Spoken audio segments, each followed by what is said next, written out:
But, you know, all that constant travel gets like pretty exhausting, and it's hard to have like a normal family experience. It's hard to have a normal relationship. I had a boyfriend at the time who was also getting a little tired of my constant traveling, and he and I went to Nicaragua in 2006 for the first time.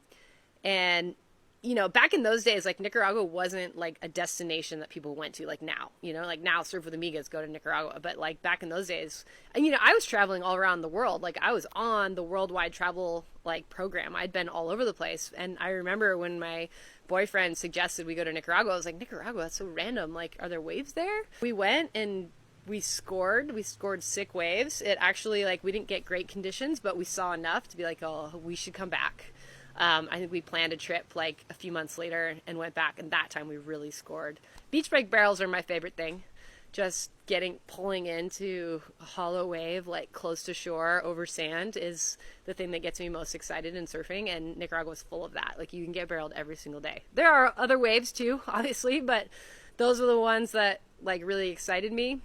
And we went to this one beach break that was really off the map of most surfers in those days, and just like spent a week surfing pretty much by ourselves, just him and I, just like on separate peaks, just getting super barreled and like occasionally like yelling and cheering at each other because he's a regular foot, so he was over on the rights and I was going left.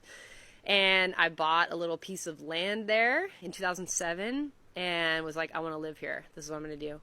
So a few years later, when I was ready to stop competing, I moved to Nicaragua. And along the way, while I was on tour, I was kind of like looking ahead and